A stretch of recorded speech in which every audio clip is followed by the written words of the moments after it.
తెలంగాణ శాసనసభకు ఒకటి చీకటి రోజుగా మేము భావిస్తూ ఉన్నాం. ఈ రాష్ట్రంలో తెలంగాణ వచ్చిన 10 సంవత్సరాల నుంచి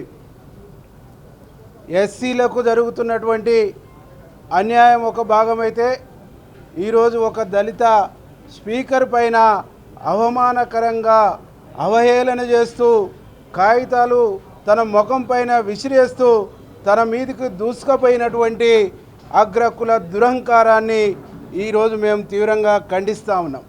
ఈరోజు కౌశిక్ రెడ్డి అనేటువంటి వ్యక్తి నరాన అహంకారం జీర్ణించుకున్నటువంటి వ్యక్తి, నరాన అగ్రకుల తత్వంతో నిండి ఉన్నటువంటి వ్యక్తి ఒక దళిత స్పీకర్ను అవహేళన చేస్తూ అవమానపరుస్తూ కించపరుస్తూ తన వికృత చేష్టలు చూస్తూ ఉంటే ఈరోజు తాగొచ్చిండా అనేటువంటి విషయం మాకు అర్థమవుతూ ఉంది.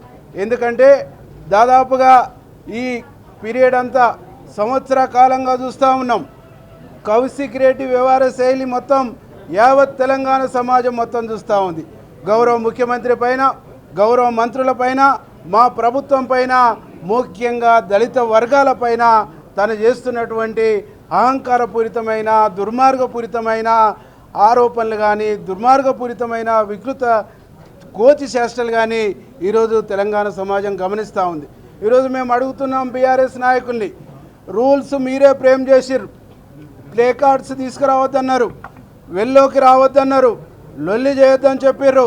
ఆనాడు శాసనసభ్యులుగా ఉన్నటువంటి మా దళిత శాసనసభ్యుడు సంపత్ కుమార్ని మా కోమటిరెడ్డి వెంకరెడ్డి అన్నను శాసనసభ నుంచి సభ్యత్వం రద్దు చేసిర్రు. ఈరోజు వెల్లోకి వచ్చి ఒక దళిత స్పీకర్ని అవమానించినటువంటి బీఆర్ఎస్ నాయకుల్ని ఎందుకు మీకు సభ్యత్వం రద్దు కాకూడదు, ఎందుకు మీ సభ్యత్వం రద్దు చేయకూడదు ఈ సందర్భంగా నేను అడుగుతా ఉన్నాను.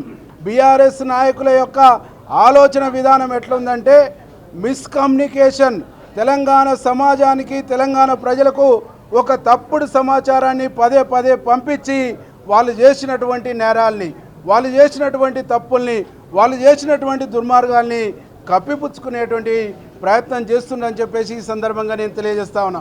ఈరోజు ఈ ఫార్ములా విషయంలో కేసు నమోదైంది, సిబిఐ ఎంక్వైరీ చేస్తుంది.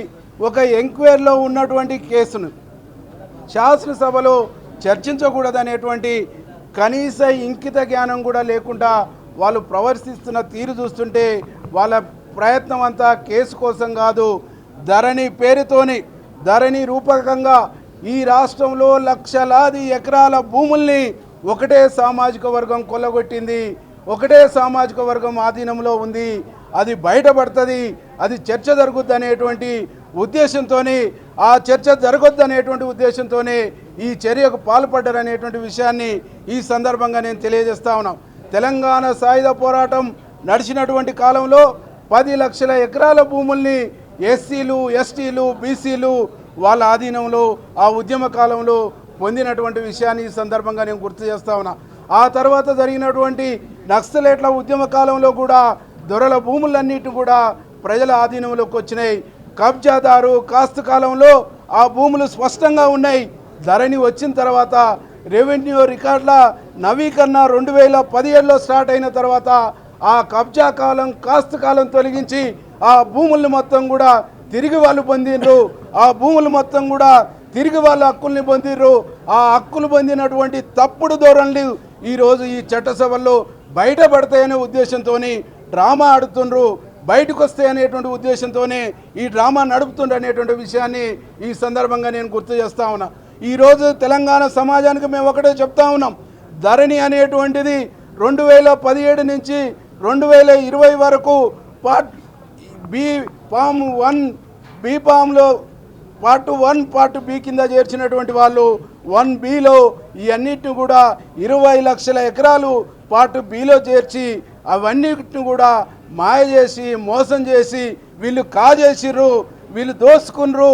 ఈ దోసుకున్నటువంటి భూముల వివరాలు ఈరోజు మా ముఖ్యమంత్రి గారు, మా రెవెన్యూ మంత్రి గారు ప్రజల ముందు పెడతారు, చరిత్ర వాస్తవాల్ని చెప్తారు. ఈ చరిత్ర బట్టబయలైతే ఒక్కొక్క బీఆర్ఎస్ నాయకుడు తన పేరు మీద, తన బినామీల పేరు మీద ఎన్ని వేల ఎకరాలు పోగు చేసుకుర్రు. అది నిజామాబాద్ అయినా, అది కరీంనగర్ అయినా, అది సిద్దిపేట అయినా, అది మహబూబ్ నగర్ అయినా, నల్గొండ అయినా, హైదరాబాద్ అయినా ఈ భూభాగవతం అంతా బయటపడుతుందని వాళ్ళు కావాలని మా స్పీకర్ను అవమానిస్తున్నారు. కాబట్టి మా స్పీకర్ను అవమానించిన బీఆర్ఎస్ నాయకుల యొక్క సభ్యత్వం రద్దు చేయాలని చెప్పేసి ఈ సందర్భంగా మేము డిమాండ్ చేస్తాం.